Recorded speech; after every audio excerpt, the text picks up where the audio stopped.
Assalamualaikum warahmatullahi wabarakatuh. Saya Faris Sekina dengan NIM 41200013 akan menjabarkan tentang soal-soal UTS I'rabul Al-Quran.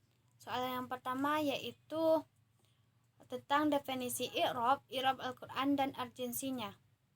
Kata i'rab dapat diartikan perubahan tanda baca pada suatu teks. Nah, menurut Ibnu Al-Jurumi mendefinisikan i'rab sebagai perubahan akhir kata karena perbedaan fungsi kalimat yang terdapat pada teks tersebut.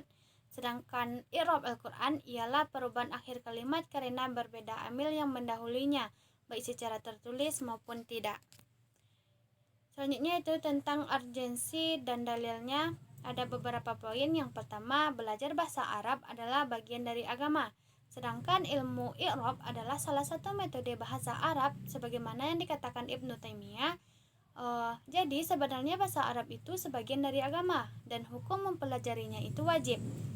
Karena memahami Alkitab dan As-Sunnah itu wajib dan keduanya tidak bisa dipahami tanpa memahami bahasa Arab.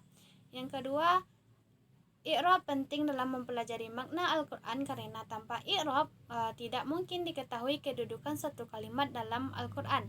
Ketiga, diharapkan perubahan kata-kata Al-Quran dari orientalisme atau orang-orang yang ingin merusak Islam.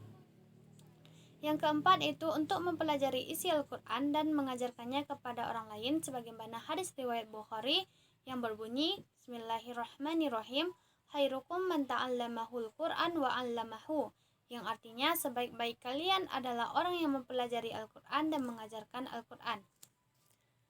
Soal yang kedua yaitu tentang sejarah kelahiran dan perkembangan i'rab. Ilmu i'rab Al-Quran ini pertama kali muncul pada masa kekhalifahan Ali bin Abi Thalib, yang dikisahkan bahwa pada suatu hari Khalifah Abu Aswad Al-Dual melihat Ali sedang memikirkan sesuatu, lalu ia mendekati dan berkata, "Wahai Amirul Mukminin, bagaimana menurutmu?" Ali menjawab, "Saya dengar di negeri ini banyak tanah, jadi saya ingin menulis buku tentang dasar-dasar bahasa Arab." Setelah beberapa hari kemudian, Abu Aswad mendatangi Ali dengan selembar yang berisi aturan, sentimen, atau surat-surat isim. Nah, dari riwayat lain juga dikatakan bahwa Abu Aswad ini pernah mendengar seorang membaca ayat Al-Quran yang berbunyi Innallaha yari'u minal musyrikina wa rasuluhu, dengan mengkasrahkan lam pada kalimat rasulahu. Meskipun harus dibahas, dia meminta izin Ziyad bin Anid, gubernur Basra, untuk menulis buku di bahasa Arab tentang aturan bahasa. Nah, oleh karena itu Abu Aswad ini dikenal sebagai penemu ilmu i'rab, dan setelah itu banyak orang yang mendatanginya karena untuk mempelajari ilmu qiraat dan dasar-dasar ilmu i'rabi. Soal yang ketiga yaitu tentang hubungan i'rab Al-Quran dengan tafsir dan mufasir. Kita bahas tentang hubungan i'rab Al-Quran dengan tafsir. Ada beberapa poin. Yang pertama, menurut Imam Al-Zarkasi, ilmu i'rab ini sangat besar perannya dalam tafsir, karena tafsir tidak akan sahih jika tanpa ilmu i'rab. Nah, oleh karena itu, kedua hal ini, i'rab dan tafsir, memiliki hubungannya yang sangat kuat. I'rab akan menentukan posisi satu kalimat dalam tafsir Al-Quran, dan tentunya hal ini akan bertuntut pada kesulitan kita dalam mencari makna ayat. Yang kedua, i'rab menyelaraskan makna sebagai penegas makna. Yang ketiga, i'rab membantu pemaknaan agar makna dapat dipahami. Yang keempat, i'rab dan makna sebagai akomodir qiraat. 5. I'rab sebagai alternatif penafsiran. Dan 6. I'rab diterjih berdasarkan makna. Nah, sedangkan hubungan antara i'rab Al-Quran dengan mufasir ialah ketika kita dalam menafsirkan ayat Al-Quran, nah seorang mufasir ini tentunya harus menguasai bahasa Al-Quran itu sendiri, yaitu bahasa Arab. Bahasa Arab tidak terlepas dari yang namanya ilmu i'rab. Nah, maka oleh karena itu, i'rab dengan mufasir memiliki hubungan yang sangat erat. Jika ada seorang mufasir yang tidak menguasai ilmu i'rab, maka dapat dipastikan tafsirnya dikeragui kesahihannya. Soal yang keempat yaitu tentang metode i'rab Al-Quran, syarat adab peng'iraban Al-Quran. Dilihat dari metode i'rab. Metode i'rab ini dibagi atas dua. Yang pertama berdasarkan coraknya. Berdasarkan coraknya ini ada 4 metode. Yang pertama ijmali, tafsili, tahlili, dan maudu'i. Nah, sedangkan berdasarkan tujuannya ada 3 metode. Yang pertama manhaj al-mu'ribin, yaitu tujuan fokus kepada menjelaskan i'rab Al-Quran. Kedua, manhaj ahlu al-ijtihad, yaitu menjelaskan aspek terkait qiraat, yaitu permasalahan dan solusinya. Yang ketiga yaitu manhaj al-mufassirin, yang menjelaskan i'rab Al-Quran untuk menafsirkan ayat Al-Quran. Selanjutnya yaitu tentang syarat-syarat mu'rib. Nah, syarat mu'rib ini ada 3. Yang pertama, dawabit al-makna, yaitu seorang mu'rib harus menguasai makna-makna yang terdapat di dalam Al-Quran. Kedua, ia harus memenuhi kriteria dalam segi tulisan dan qiraah. Yang ketiga, ia memiliki kriteria dalam formulasi i'rab, yaitu mengetahui komposisi i'rab. Sedangkan adab-adab mu'rib. Nah, adab mu'rib ini ada 3 pembagian. Yang pertama, adab ilmiah wa fikriyah, yang mana adab ini ia harus memiliki kompetensi keilmuan yang mampu dan cara berpikir yang ilmiah, yang meliputi yang pertama, ia menguasai ilmu bahasa Arab dan seluruh aspeknya. Kedua, memiliki wawasan yang luas tentang ilmu qiraat. Yang ketiga, menjelaskan pada tulisannya jalur qiraah yang diirabkan. Yang keempat, memiliki ilmu syar'i, cakap dalam mengistinbatkan makna Al-Quran melalui jalur nahwu. Yang kelima, menguasai perihal sebab perbedaan antar sesama mu'rib. Yang kedua yaitu adab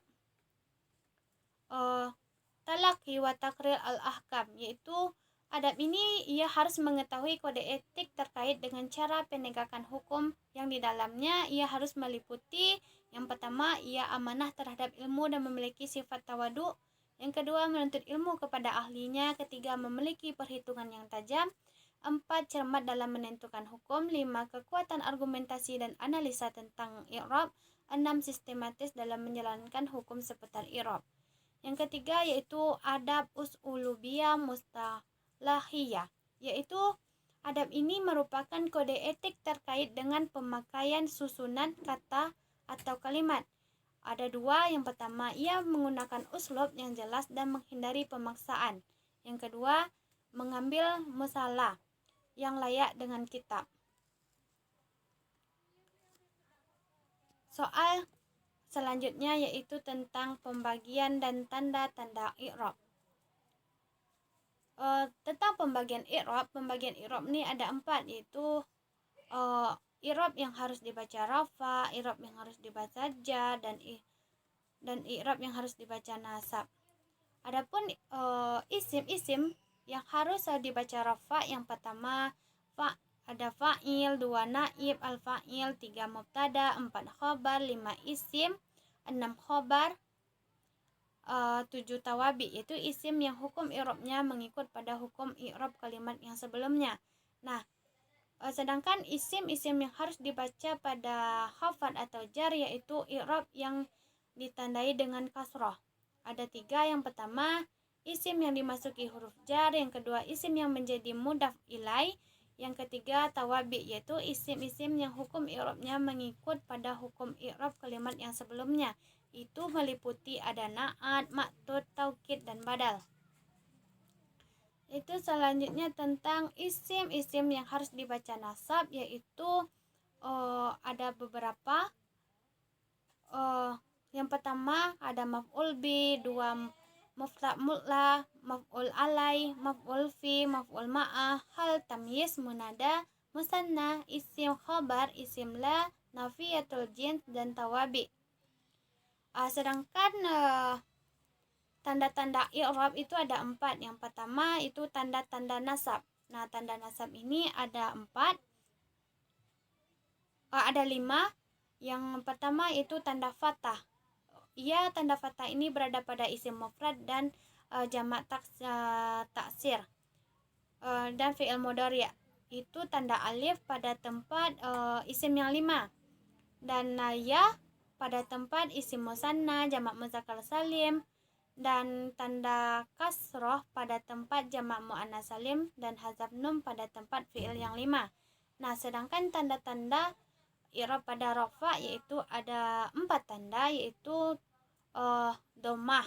Dhammah ini terletak pada tempat isim mufrad, jamak taksir, jamak muannas salim, fi'il mudhari' yang akhirnya tidak dimasuki sesuatu.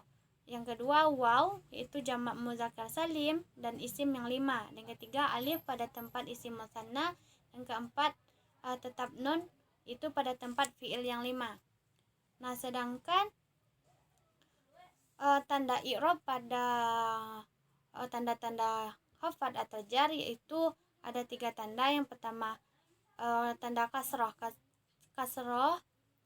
ya dan fathah, dan yang terakhir tanda i'rab pada tanda-tanda jazam.